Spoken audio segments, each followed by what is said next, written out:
10 minutes avec une star. Déroule le tapis rouge à Maître Fabien Demou. Je suis Aline Zomobel. Bonjour. Nous écoutons Chantal Aïssi en fond sonore. Maître Fabien Demou sera reçu dans quelques instants. Je salue tous ceux qui me font l'amitié de me suivre. Je suis Aline Zomobel.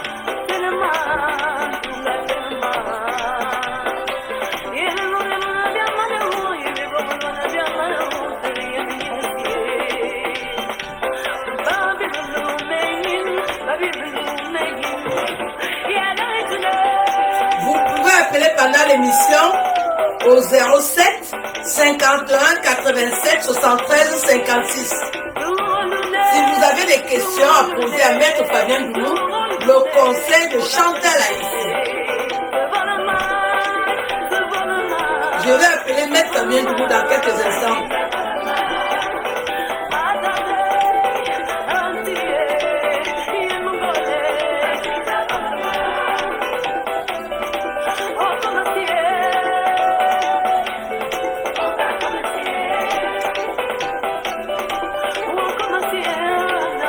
Ma journée est sponsorisée par Valentino.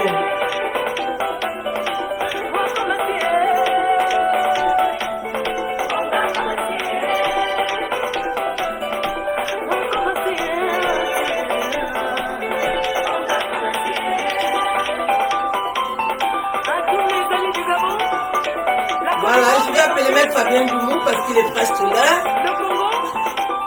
Vous êtes déjà connectés. Nous déroulons le tapis rouge à Maître Fabien Demou, membre à la Cour des avocats, avocat au barreau français, un intellectuel confirmé. Nous allons lui poser quelques questions. Vous allez découvrir son quotidien avec moi. Un homme affable qui a accepté notre invitation.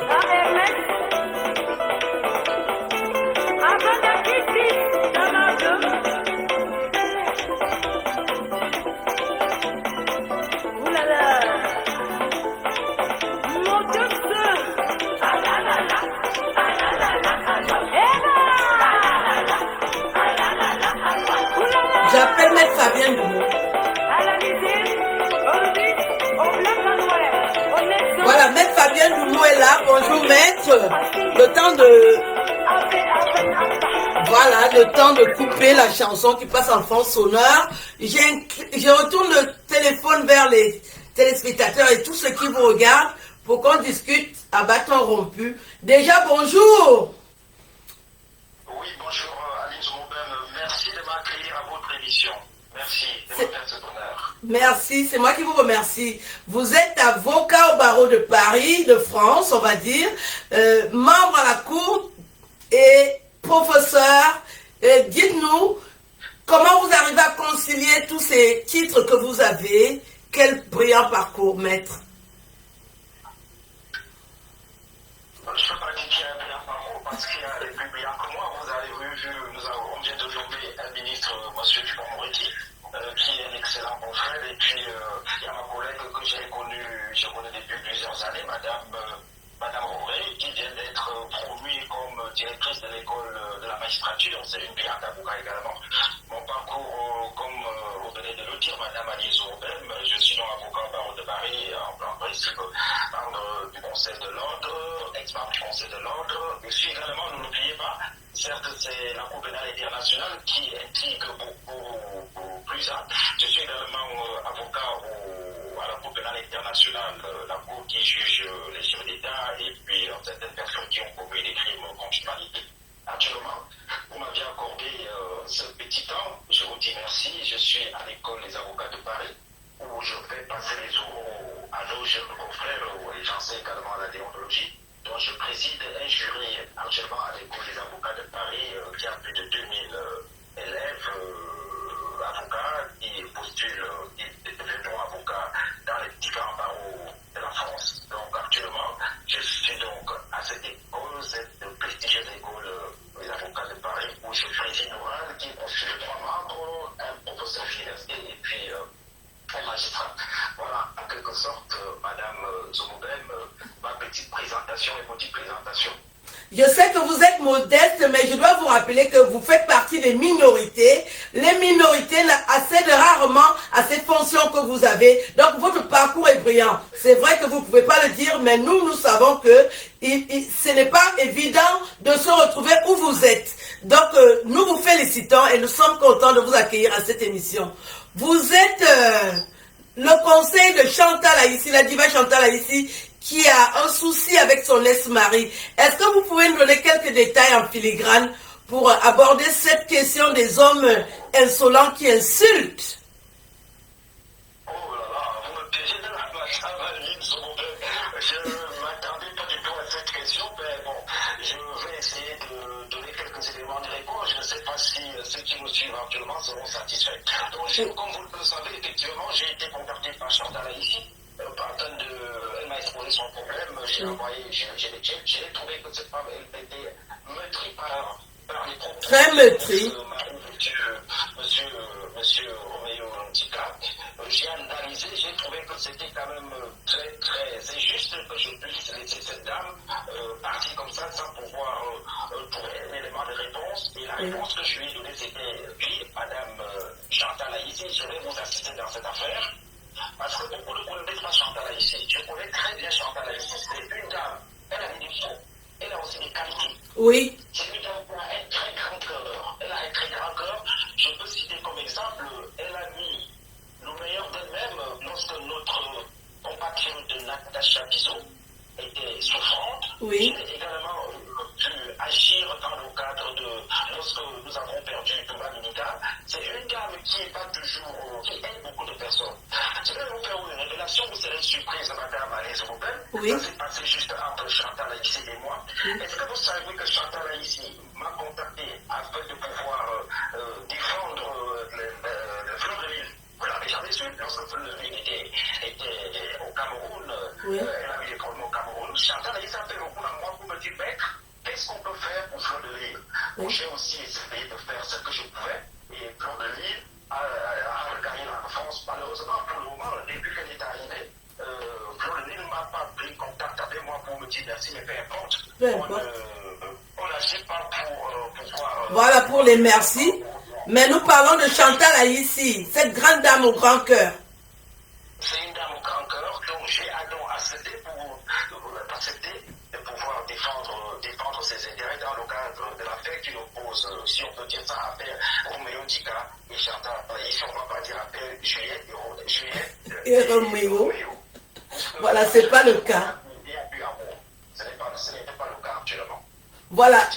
Vous êtes un avocat pénaliste aussi, ou bien vous êtes avocat pénaliste, droit de famille. Définissez votre rôle exactement, parce qu'on confond un peu les choses. Oui, vous savez qu'on ne peut pas, parce que si vous dites aux gens que vous êtes bien qu'avocat pénaliste, même un petit divorce pas consentement mutuel, les gens ne viendront pas vers vous. Ah, d'accord. Mon cabinet, mon cabinet traite des multiples affaires. Et vous voyez, par exemple, il y a certaines affaires qui sont liées. Je crois que j'ai même publié ça dans les réseaux sociaux.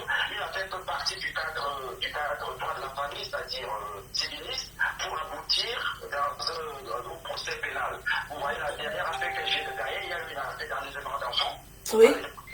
Or, ça c'est au cadre purement juge aux affaires familiales, c'est-à-dire au cadre des liens entre le père et la mère. Mais nous sommes arrivés dans le cadre pénal pour enlèvement d'enfants parce que cette mère qui a fui avec l'enfant à l'étranger, nous avons initié plusieurs procédures depuis 6 ans pour qu'enfin on puisse nous donner plein de cause que la personne soit poursuivie. Donc, vous savez qu'il y a une interconnexion entre ces différentes disciplines. Ça peut être, par exemple, le droit fiscal, même si vous ne faites pas le droit fiscal. Et si, par exemple, dans le cadre du droit fiscal, vous avez commis certaines fautes qui sont liées avec le pénal, puisque ça va de pair. Par exemple, le blanchiment d'argent, le blanchiment, quelqu'un qui n'a pas pu déclarer l'argent qu'il a eu, et qui vient du blanchiment. Et ce blanchiment va se retrouver dans le cadre pénal. Donc je crois qu'il faut, pour ma part, il faut avoir une formation pluridisciplinaire pour pouvoir déjà dans un premier temps avoir une visibilité beaucoup plus éclairée de toutes les affaires qu'on puisse vous exposer. Voilà. Donc voilà. Maître Fabien Doumou, quand vous avez enlevé votre toge et tous vos attributs, comment êtes-vous en privé? Bon, je suis quelqu'un de très simple. Il y a quelque chose de aucune révélation. Oui. Le 25 décembre 2019, décembre dernier, Oui. j'ai reçu des cadeaux, je suis sorti, moi je reçu chez ma mère en pyjama. Je peux vous dire que c'est mon poste qui a été beaucoup plus. Regardez. Regardez, liké dans les réseaux sociaux, puisque je me suis retrouvé avec plus de 500, likes, et sans oublier les commentaires. Donc je suis un avocat.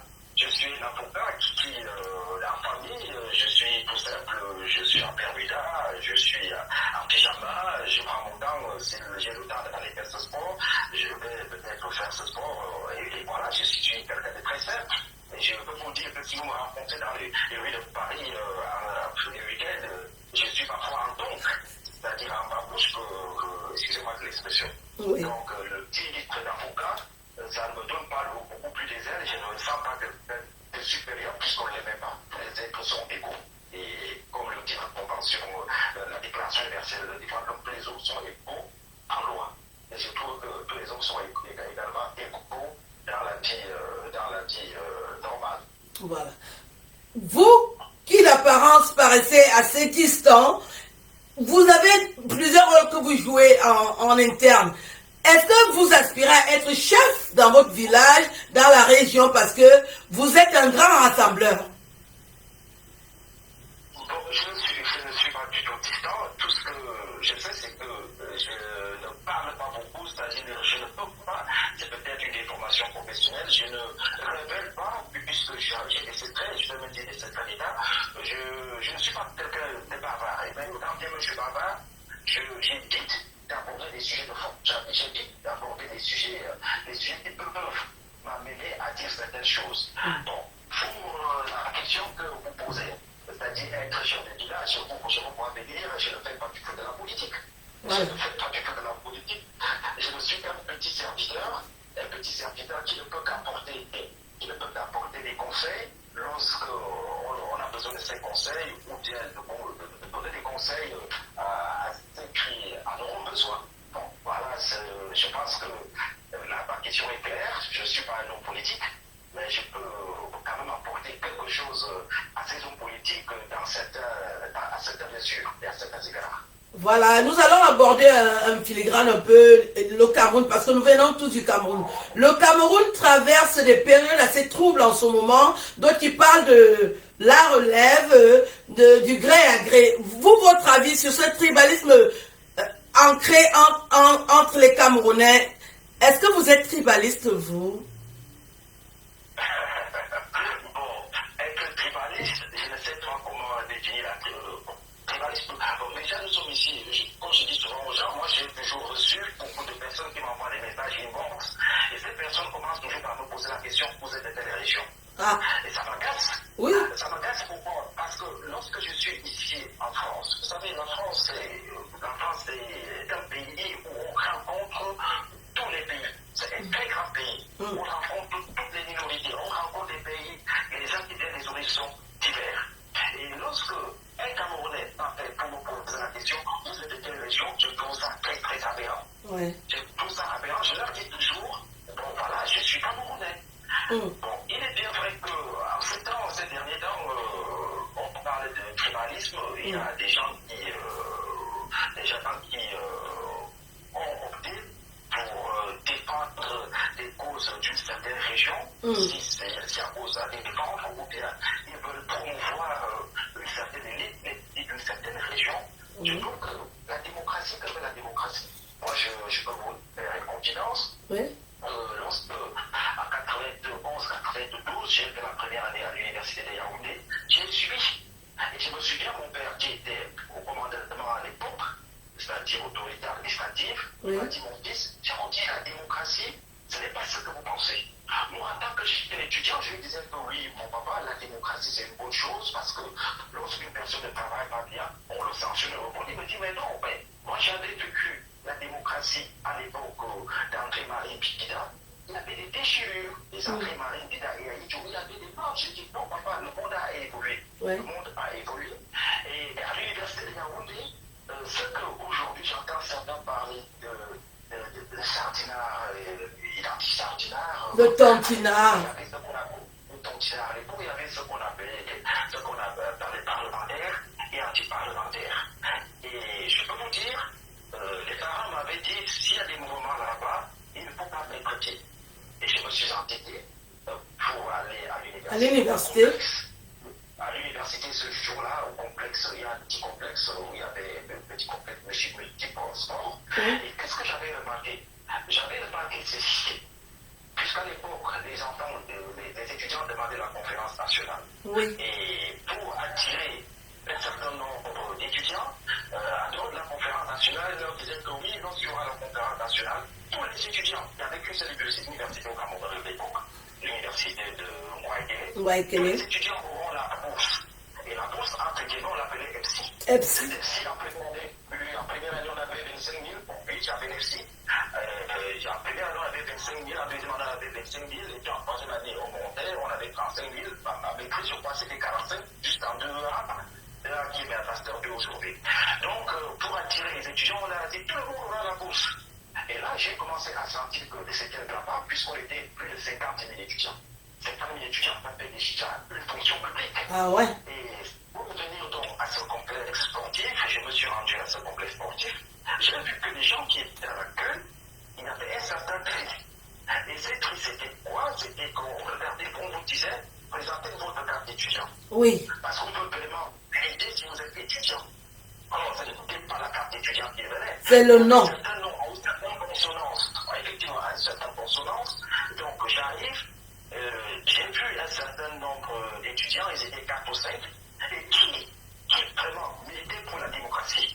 Et ces noms avaient la consonance d'une certaine région du Cameroun, et qui étaient à côté, lorsqu'ils m'ont vu, puisque moi je leur disais que la conférence nationale, je n'étais pas tellement pour. Il y avait quelque chose. Était venu les faire. Ils m'ont dit, mais non, parce que toi tu as les signes, c'est pour cela que tu le vis.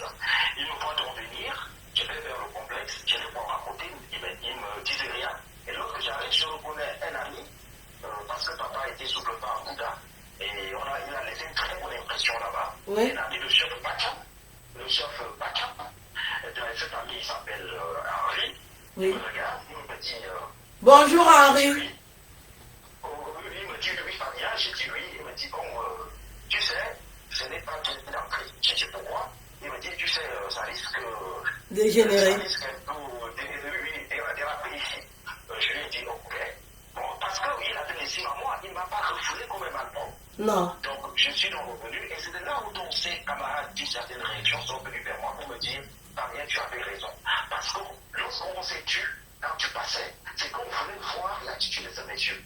Il y a un trio qui s'opère à l'entrée, il y a certains qu'on laisse entrer, et d'autres qu'on bloque. Je leur ai dit, vous avez compris qu'il y avait donc à Guise Souroche. Donc, cette affaire de tribalisme, il faut que nous pensions ce mal, pour que nous puissions vraiment apporter des pansements, parce que c'est une gangrène qui risque de freiner le développement de notre très et beau cher pays. Je suis vraiment contre le tribalisme. Voilà. Je suis contre le tribalisme. Et je peux vous dire, je peux vous rassurer, bon, je ne peux pas cacher mes origines, je suis du centre, et beaucoup de personnes se posent la question de savoir qu'est-ce que je fais à Paris, puisque vous êtes du centre. Et j'interpelle tous les Camerounais pour leur dire que ceux qui sont, comme on dit, comme un certain écrivain, je crois, il y en a qui disait, oui. je pense, au pays, il a écrit un livre, là, il parlait de... Donc, que les gens sachent que ce n'est pas tous les ressortissants. Voilà. Pas les ressortissants d'une certaine région, comme on dit, qui profitent du régime. Personne n'a jamais profité. Personne n'a jamais profité du système. Je vous dis, et je le répète, et ça c'est très public, depuis que je suis venu en France, je me suis toujours battu à des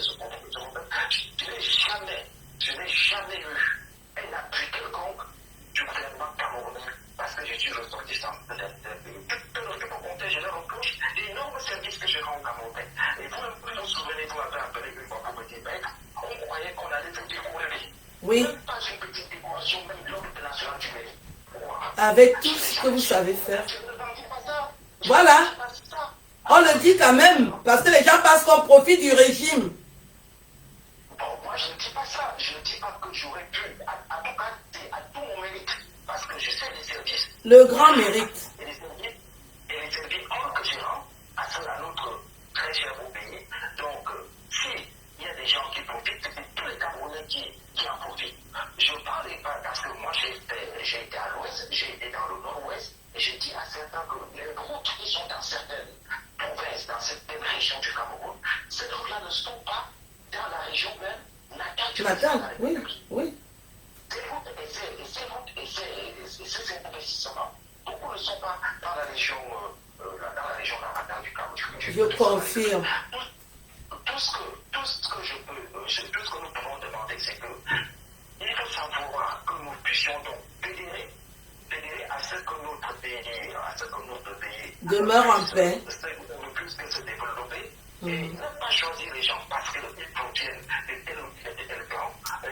Savoir oublier les gens qui pourront faire et conduire le Cameroun à une certaine émergence. Je ne peux pas apprêter le terme émergence 2035 parce que 2035, pour moi, je ne sais même pas s'il y avait moi ça. Oui, c'est un peu loin. C'est un peu loin. Pour que nous puissions avoir ce qu'on appelait à l'époque les plans quinquennaux, c'est-à-dire les plans triennales. Qu'est-ce qu'on va faire dans les 3 prochaines années? Qu'est-ce qu'on va faire dans les 5 prochaines années? C'est tout ce qu'il nous faut maintenant. Et il faut mettre ça dans la tête des Camerounais que personne ne profite. Telle élite ou bien telle personne ressourçante de telle ou telle région qui profite du système. Voilà. Donc, je crois qu'à partir de là, les gens comprendront et enlèveront dans leur tête que le tribalisme, ce n'est pas une bonne chose. Voilà. Nous avons eu récemment la grande pandémie du Covid-19. Est-ce qu'elle vous a causé du tort dans votre fonctionnement, dans votre étude, dans votre relationnel? Qu'est-ce que vous avez retenu de cette pandémie qui nous a fait tant de tort et de mal? Oui, effectivement, cette pandémie qui continue à sévir, je peux vous dire que j'ai été bloqué au Cameroun pendant très longtemps. Hein? Très longtemps, mais ça m'a plutôt aussi aidé à pouvoir m'imprégner de certaines réalités, de la réalité locale. Oui. Parce que depuis que je suis parti du Cameroun, comme je vous disais, vers les années 91, 90, 91, je n'avais plus vécu pendant 3 mois d'affilée. D'affilée? Donc, j'ai donc pu apprendre, palper du doigt la réalité locale. Oui. Et que ce soit dans le monde rural, j'ai vu comment la ruralité, j'ai vu aussi en ville, mais je déplore que beaucoup, maintenant, il n'y a plus tellement la solidarité comme il y avait Oui. il n'y a plus tellement La solidarité manque beaucoup aux Camerounais en ce moment. Ça doit être les difficultés qui font ça, hein? Les difficultés de la vie. Il y a des difficultés, mais voyons donc, vous savez qu'on commence déjà à avoir un système de caste, ce qui est très dangereux. Vous savez, Voilà, par exemple, les castes. En Inde, oui, en Inde, vous avez des castes en Inde, et c'est très difficile. C'est-à-dire qu'il y a des castes, des gens qui sont très bien, il y a des gens qui, il n'y a même pas, je ne peux même pas dire. Nous avons déjà ça au Cameroun, effectivement. Et nous risquons d'avoir un effet boomerang, c'est-à-dire les gens qui sont totalement démunis aujourd'hui pourront se retourner contre une petite minorité qui a. Il faut qu'on essaie donc de juguler pour pouvoir trouver, c'est-à-dire cette transparité, c'est-à-dire entre l'unité des cas. Je crois qu'il y a des projets qui sont pas en cours. Certes, qui sont arrivés avec un petit retard, je ne sais pas si c'est le contexte économique. Oui. Vous savez qu'il y a les logements sociaux, je pense par exemple le logement de Poulet. Oui. Un très bon camp que j'ai décidé avec le stade, je ne sais pas si c'est le stade pour le moment, je ne sais pas si comment on l'appelle. Olembe. Il n'a pas encore eu le stade de Olembe. Il y a vraiment des logements sociaux. Si on peut développer ces logements sociaux, on développe également l'accès à l'eau potable, l'accès à l'énergie et surtout, Madame Alice Moubin, l'aspect à la santé. Il faut vraiment que la santé, on mette l'accent sur la santé parce que La santé. J'ai vu que avoir accès aux soins dans mon pays c'était quelque chose de très difficile. C'est difficile. Vraiment, il y a les hôpitaux, il faut mettre la main à la poche. Et je pourrais également, si ce message parvient au chef de l'État, il va lui parvenir ce message. Je pourrais également lui demander de l'acceptation au niveau de la santé, au niveau de la formation de nos médecins. Oui. Parce que, vous savez, il y a plusieurs institutions qui ont été créées pour former les médecins dans le privé. La santé, c'est un domaine très, très délicat. Oui. On ne devrait pas, et je le répète et je le dis, à mon âme et conscience, et publiquement, on ne devrait pas laisser libre cours la formation de ceux qui détiennent la vie en main à part n'importe quel institut. On doit vraiment prendre des précautions pour la formation de nos médecins. Je ne dis pas que ceux qui sont là actuellement, parce que vous savez qu'à l'époque, quand j'étais tout petit, j'étais vraiment petit, on n'avait même pas de médecins, on avait ce qu'on appelait les assistants. Et l'assistant, je peux vous dire que les assistants opéraient. Ouais. C'était les chirurgiens. Les assistants, ce n'était pas, c'était les chirurgiens. Ceux qui étaient formés à l'école des infirmiers d'Ayos, lorsqu'ils arrivaient en France, avec ce diplôme, on les prenait comme des infirmiers. Mais là, actuellement, je comprends très bien, il faut qu'on mette vraiment l'accent sur dans le domaine de la santé. Et bien sûr, j'ai noté des évolutions très très loin dans le cadre de la police. La police fait vraiment son travail. Et puis c'est un peu la police qu'au moment où j'ai quitté, qu'on appelait les mangeuniers. Ce n'est plus ce terme-là, je n'ai pas dit que la corruption est éradiquée, mais la police, il y a vraiment eu une très très très bonne évolution dans le cadre de la sécurité, dans le cadre de la façon de travail des policiers. Vous les voyez, ils sont en route, ils essaient de mettre de l'ordre malgré tous ces embouteillages que nous connaissons dans les grandes villes du Cameroun. Et également, il faut que la justice, il y a eu une certaine amélioration au niveau de la justice. C'est un domaine aussi très sensible. J'allais vraiment vous demander, en tant que spécialiste, vous ne donnez pas de bons points à la justice. La justice camerounaise, elle se comporte comment? Elle va bien, elle va mal, il y a des améliorations, il y a quoi faire pour être au top. Bon, vous savez, même ici en France, je peux vous dire que la France n'est pas dit. Les outils ne sont pas le premier pays dans le cadre, que ce soit les aides que les gens, ceux qui ont des, pour avoir accès à la justice, qui ont des aides, la France n'est pas, bon, je n'ai pas le chiffre en tête, mais la France n'est pas parmi les aussi premiers pays. Alors, la justice, c'est nécessite une amélioration perpétuelle. Bon, dans le cadre de la justice camerounaise, j'ai été confronté, j'ai essayé de voir ces différents renvois. C'est-à-dire une affaire à des affaires jeunes. Peut-être c'est une affaire effective, ou je ne sais pas, vous retrouvez un juge qui se retrouve avec des centaines de dossiers pour une audience, et ce juge, sur 100 dossiers, il ne va juger peut-être qu'un seul dossier. Tous les autres dossiers sont renvoyés. Et plus on renvoie, plus les juridictions sont surbookées. Si on peut vraiment améliorer et mettre les délais, c'est-à-dire les garde-fous, afin que ces différents renvois, que ce soit ceux qui sont dans des prisons, vous avez vu, il y a cela peut-être un an, Ouais. là, on a failli avoir, on a eu des manifestations dans des prisons. Et il ne faut pas que nous mettions tous dans le cadre, pour dire que c'est des gens politiques qui incitent les prisonniers à le faire, mais non. Bon, les prisons, que ce soit dans les pays développés, les prisons sont remplies. Mais dans le cas du Cameroun, les prisons sont également pas remplies. Mais je trouve qu'il y a beaucoup d'aspects, c'est-à-dire il y a beaucoup de renforts. On n'a pas rendu une justice expéditive, mais il faut que les juges soient conscients qu'ils ont le travail, et que le travail qu'ils ont, c'est même pas surtout un travail où ils attendent à être très honorés, c'est pour rendre une partie sociale.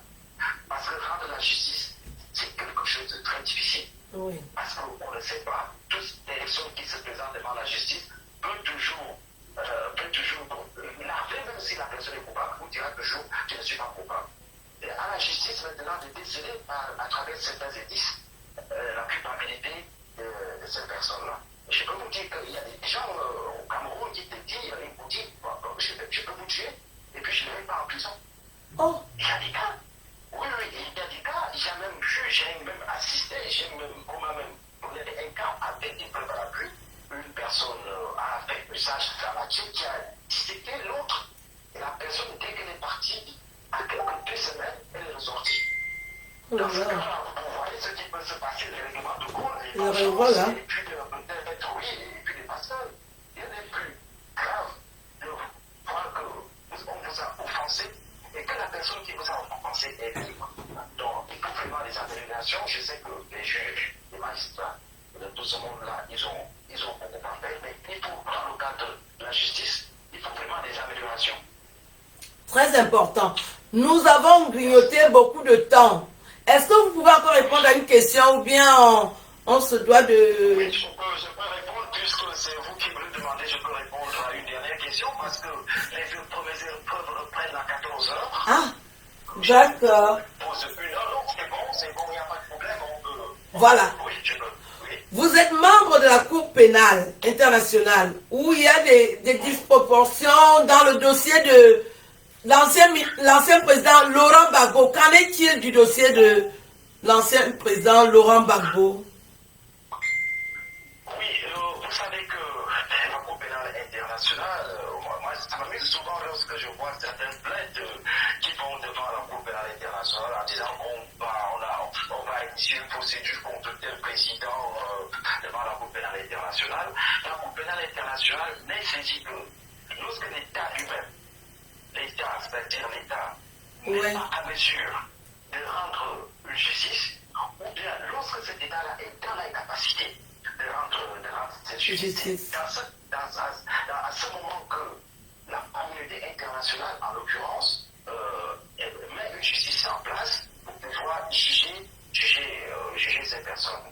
Dans le cas de Laurent Gbagbo, puisque j'ai eu une affaire très sensible avec la Côte d'Ivoire, à l'époque, j'avais même été reçu par ce grand homme, c'est l'affaire du général Poncé. Vous savez, j'ai initié une procédure contre 5 militaires français, parmi lesquels, de haut gradé, il y avait le général, le corps d'armée, général Poncé. Il y avait également le colonel Bucco. Oui. Et puis il y avait l'adjudant-chef Rogel, et puis l'Aïtifou et le Chimère, pour avoir tué le jeune ressortissant malais dans une voiture BVL, c'est-à-dire voiture blindée. Des voitures blindées, oui. Dans ce cadre-là, ils l'ont étouffé en lui mettant le sang, lui empirant le sang plastique dans la tête, et il est mort étouffé. C'est dans ce cadre-là que je me suis rendu à Côte d'Ivoire à plusieurs reprises. Je peux vous dire que Laurent Gbagbo était quelqu'un qui était très... J'ai de l'admiration à lui. Là, la procédure actuelle, vous savez, une procédure judiciaire, c'est facile d'entrer, mais très difficile de ressortir. Oui. Il y a les méandres administratifs, il y a les méandres judiciaires qui sont en train de se mettre en place pour peut-être blanchir M. Laurent Gbagbo, oui. ou bien peut-être retrouver d'autres petites failles pour le poursuivre.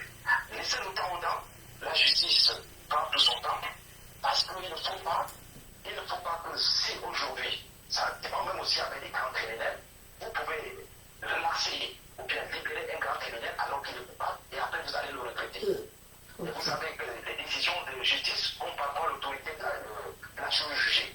C'est-à-dire lorsqu'on a déjà rendu une décision, s'il n'y a pas de recours, cette décision devient ferme. Donc dans le cas de Laurent Gbagbo, laissez la Cour pénale internationale poursuivre le procès. Nous avons dit que c'est le cas politique et tout ça. Oui, ça c'est les raccourcis que les gens prennent. Si Laurent Gbagbo n'a pas été coupable des faits qu'on lui reproche en Côte d'Ivoire, il sera libéré. Non, c'est tout ce que je peux vous dire. Moi, je ne parle pas en tant qu'un homme politique, moi je parle en tant que juriste. Ça, voilà. C'est la réponse que je peux vous donner. Et pour conclure, je peux vous dire qu'à l'Israël, vous savez que j'ai beaucoup d'estime en vous. Mais, moi aussi. Vous ne savez pas pourquoi j'ai l'estime en vous. Il y a même des gens qui m'ont dit, mais pourquoi est-ce que vous avez l'estime en les Européens? Vous êtes une dame, comme je vous disais dans mon tour par rapport à Chantal ici. Oui. Vous êtes une dame qui n'aime pas la justice. Et vous êtes une dame qui dit des choses telles que ces choses-là. Et vous savez que beaucoup de gens aujourd'hui n'aiment pas ce qui disent la vérité. Oui. Les gens préfèrent faire le suivi. C'est-à-dire, même si la personne connaît la vérité, il se dit, bon, moi je vais gagner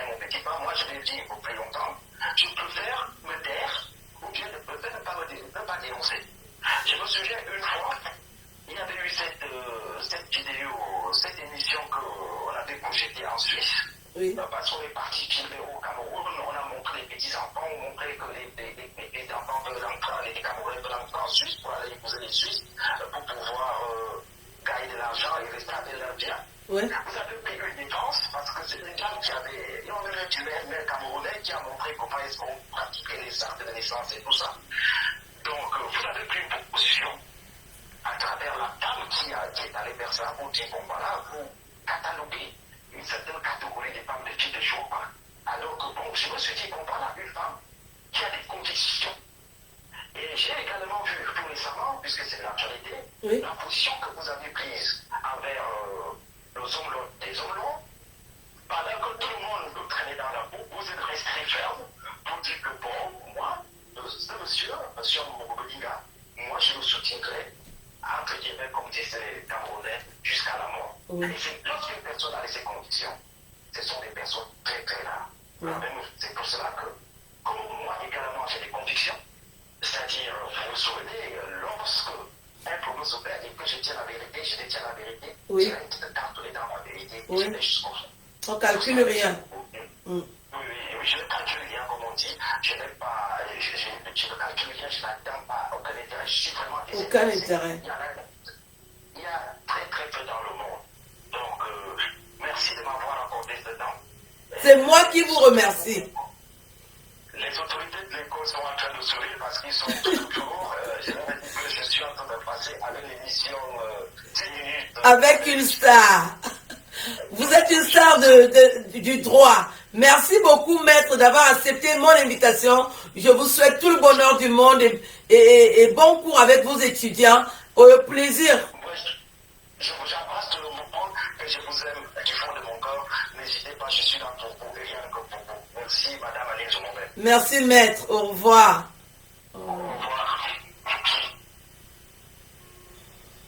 Voilà, vous avez suivi cet entretien exceptionnel qui me ravit, qui me montre qu'il faut que je continue à faire mon travail. Je vous aime aussi et je vous souhaite tout le bonheur du monde. Bonne journée et à bientôt. 10 minutes avec une star.